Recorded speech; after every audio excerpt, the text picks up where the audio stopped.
दोस्तों कुछ दिन पहले मैं आप लोगों को एक वीडियो के माध्यम से बता चुका हूं कि किस तरीके से स्पेन के द्वारा अब भारत के सामने अपने S80+ क्लास के सबमरीनों का लगातार ऑफर किया जा रहा है। बेसिकली स्पेन चाहता है कि प्रोजेक्ट 75I के अंतर्गत भारत स्पेन से S80 क्लास सबमरीनों को परचेस करे। वहीं पे दोस्तों अब S80+ क्लास के ये जो सबमरीन है ये जर्मनी के टाइप 214 क्लास के सबमरीनों के एक बहुत बड़ा प्रतिद्वंदी बन गया। पर दोस्तों स्पेन केवल मात्र भारत के सामने सबमरीनों का ऑफर ही नहीं रख रहा है और जर्मनी के लिए ही परेशानी का कारण नहीं बन रहा है, बल्कि एक तरीके से आप कह सकते हैं कि स्पेन अब कई सारे देशों के लिए परेशानी का कारण बनेगा, क्योंकि स्पेन की तरफ से भारत के सामने सबमरीनों के अलावा और एक बड़े हथियार का ऑफर रख दिया गया। और दोस्तों ये जो हथियार है ये इंडियन नेवी के कई सालों का सपना भी है। बेसिकली दोस्तों इंडियन नेवी की तरफ से करीबन एक दशक से प्रयास चलाया जा रहा है कि इंडियन नेवी अपने बेड़े में लैंडिंग प्लेटफॉर्म डॉग मतलब हेलीकॉप्टर कैरियरों को शामिल करे, पर इसमें लगातार इंडियन नेवी को जहां पे मुश्किलों का सामना करना पड़ रहा है तो वहीं पे प्रोजेक्ट 75I मतलब नेक्स्ट जनरेशन के डीजल इलेक्ट्रिक सबमरीनों के प्रोजेक्ट में भी लगभग इसी तरीके का मुश्किलों का सामना इंडियन नेवी को करना पड़ रहा है। पर इन दोनों मुश्किलों को ही हल करने को लेके अब स्पेन की तरफ से भरोसा दिया जा रहा है और रिपोर्ट में दावा किया जा रहा है कि स्पेन इंडियन नेवी के लैंडिंग प्लेटफॉर्म डॉग कॉन्ट्रैक्ट में बिडिंग करेगा। मतलब स्पेन अपने द्वारा निर्माण किया हुआ हेलीकॉप्टर कैरियरों को इंडियन नेवी के सामने ऑफर के तहत रखेगा। अब दोस्तों मीडिया रिपोर्टों को माने तो स्पेन के जो state own defence giant company है नेवेंशिया ग्रुप, उसके तरफ से भारत के 4 लैंडिंग प्लेटफॉर्म डॉग के प्रोजेक्ट में भी बिडिंग करने का इरादा रखा जा रहा है और साथ ही साथ 6 नेक्स्ट जनरेशन के सबमरीनों के प्रोजेक्ट में भी बिडिंग करने का इरादा रखा जा रहा है। और नेवेंशिया ग्रुप के मैनेजिंग डायरेक्टर की तरफ से अपने बयान में बताया गया है कि अगर उनके कंपनी को मौका मिलता है तो कंपनी L&T कंपनी के साथ मिलकर भारत में इंडियन नेवी के लिए इन जहाजों का निर्माण करेगा और ये उनके कंपनी के तरफ से मेक इन इंडिया इनिशिएटिव को और भारत के डिफेंस सेक्टर को आगे बढ़ाने की तरफ एक कदम भी होगा। और दोस्तों कंपनी के मैनेजिंग डायरेक्टर की तरफ से यह भी कहा गया है कि उनके कंपनी के द्वारा साल 2008 से ही इस कॉन्ट्रैक्ट को हासिल करने को लेकर प्रयास चलाया जा रहा है। हालांकि इंडियन नेवी के जो कॉन्ट्रैक्ट है ये 2 बार जारी होकर 2 बार रद्द हो चुका है और आखिरी बार साल 2021 में इंडियन नेवी के तरफ से इसी तरीके के जहाजों को खरीदने को लेकर एक रिक्वेस्ट फॉर इंफॉर्मेशन जारी किया गया है और उसके बाद नेवेंशिया ग्रुप की तरफ से भी अपने प्रयासों को शुरू कर दिया गया है। अब दोस्तों नेवेंशिया ग्रुप को अगर देखा जाए तो इसके तरफ से जुआन कार्लोस जुआन नाम से एक लैंडिंग हेलीकॉप्टर डॉक या लैंडिंग प्लेटफॉर्म डॉक को बनाया गया है जो कि स्पेन के नेवी में इस्तेमाल हो रहा है और ये जहाज साल 2018 में मुंबई के पोर्ट के विजिट में भी आया था और उस दरमियान जहाज के खासियतों के बारे में इंडियन नेवी के अधिकारियों के सामने कंपनी के तरफ से जानकारी रखा गया था। हालांकि आपके जानकारी के लिए ये भी बता दूं कि इन्हीं जहाजों के बेस पे ऑस्ट्रेलियन नेवी के लिए भी जहाज बनाया गया है और टर्की की तरफ से जो एयरक्राफ्ट कैरियर को बनाने का दावा किया जाता है वो भी असल में जुआन कार्लोस जुआन जहाज के ही वर्जन है जिसके टेक्नोलॉजी स्पेन के तरफ से ही टर्की को दिया गया है। अब दोस्तों लैंडिंग प्लेटफॉर्म डॉक को हेलीकॉप्टर कैरियर भी कहा जाता है क्योंकि ये बड़े मात्रा में हेलीकॉप्टरों को कैरी कर सकता है और दोस्तों इन्हें अगर देखा जाए तो काफी हद तक ये एयरक्राफ्ट कैरियरों के जैसा भी होता है, पर बेसिकली ऐसे जहाजों में हेलीकॉप्टरों का ही इस्तेमाल होता है। पर जुआन कार्लोस जुआन को अगर देखा जाए तो इसमें एक स्की जैम्प रैंप भी है जिसके सहारे शॉर्ट टेक ऑफ करने वाले एयरक्राफ्ट आसानी से टेक ऑफ कर सकते हैं जैसे कि हैरियर या F-35 जैसे एयरक्राफ्ट। पर दोस्तों ट्रेडिशनल एयरक्राफ्टों को लैंड करवाने के लिए इस जहाज के ऊपर किसी भी तरीके का कोई एरेस्टिंग वायर नहीं है, जिसके कारण केवल मात्र वर्टिकल लैंड करने वाले एयरक्राफ्ट ही इसके ऊपर ऑपरेट हो सकता है जैसे कि F-35V और हैरियर जैसे एयरक्राफ्ट। अब दोस्तों स्पेन के अगर इन जहाजों को देखा जाए तो रिपोर्ट के मुताबिक करीबन 26,000 टन का एक ऐसा जहाज है जिसका लंबाई करीबन 230 मीटर है। मतलब इंडिया के एयरक्राफ्ट कैरियर INS विक्रांत से केवल 30 मीटर कम लंबा है और इसका चौड़ाई भी करीबन 32 मीटर के आसपास है। दोस्तों ये जो जहाज है ये अपने डेक के ऊपर 25 AV-8V हैरियर या F-35B जैसे एयरक्राफ्टों को कैरी कर सकता है और इसमें 6 फ्लाइट डेक्स पार्किंग स्पॉट भी है। हालांकि इसके अलावा अगर देखा जाए तो ये NH-90 जैसे हेलीकॉप्टर और अन्य तरीके के हेलीकॉप्टरों को भी कैरी कर सकता है। और अगर इंडियन नेवी के रिक्वेस्ट फॉर इंफॉर्मेशन देखा जाए तो यहाँ पे इंडियन नेवी असल में 30 से 40 टन के वजन का एक ऐसा जहाज चाहता है जो कि कम से कम 200 मीटर लंबा हो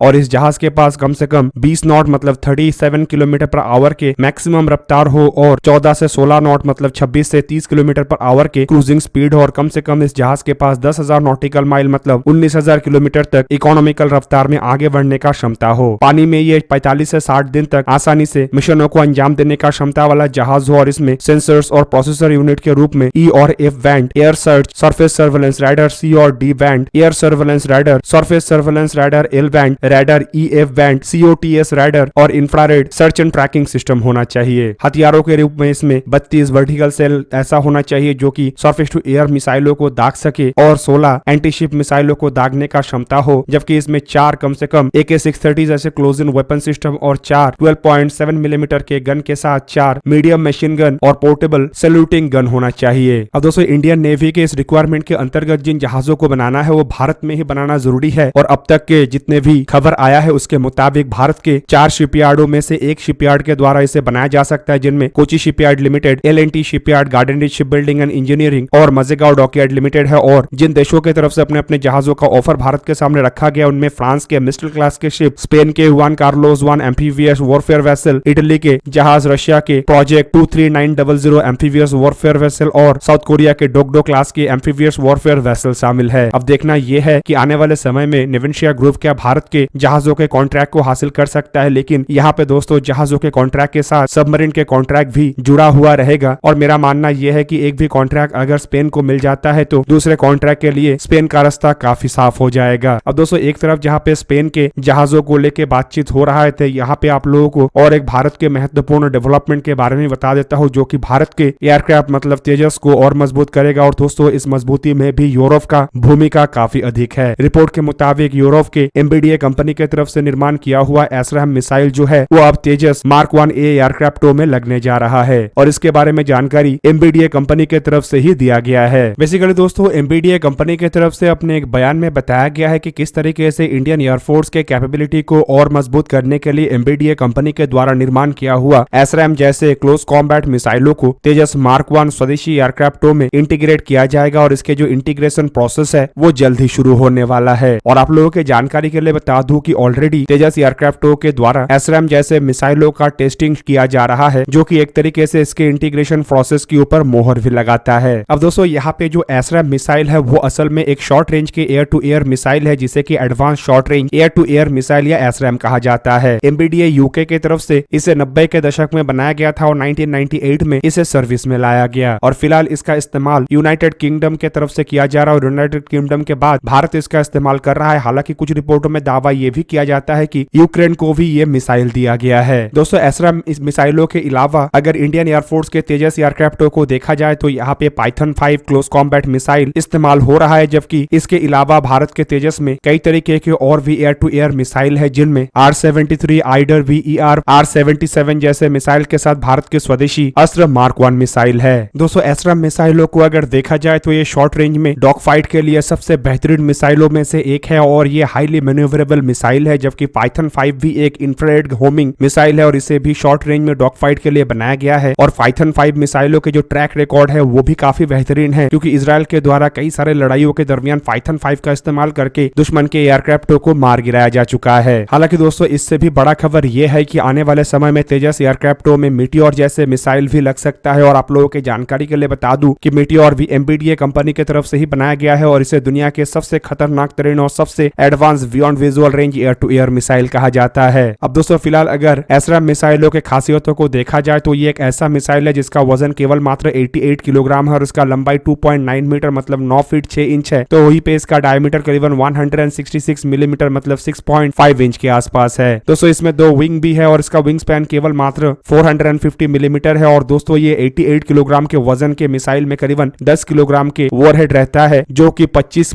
किलोमीटर से भी अधिक रेंज में टारगेट को निशाना बना सकता है। और दोस्तों इस मिसाइल के जो हाईली मैन्यूवरेबिलिटी है उसका कारण है इसमें इस्तेमाल होने वाले dual burn high impulse solid rocket motor जिसके सहारे ये मार्क 3 से भी अधिक रफ्तार में टारगेट की तरफ आगे बढ़ सकता है। फिलहाल एसराम मिसाइलों का इस्तेमाल टाइफून और रॉयल नेवी के लाइटनिंग 2 एयरक्राफ्टों में किया जा रहा है, लेकिन भारत के तेजस इसका तीसरा इस्तेमाल करता है एयरक्राफ्ट होगा। दोस्तों आप लोगों को क्या लगता है कि इंडियन नेवी के जो 2 कॉन्ट्रैक्ट है मतलब प्रोजेक्ट 75I और मल्टी रोल सपोर्ट वेसल क्या इसे स्पेन के नेवेंशिया ग्रुप की तरफ से जीता जा सकता है? कमेंट करके अपनी राय अवश्य दीजिए। दोस्तों आज के इस वीडियो को यहीं पे ही करते हैं समाप्त। किसी और एक दिन किसी और एक वीडियो में मिलेंगे, तब तक के लिए जय हिंद, वंदे मातरम।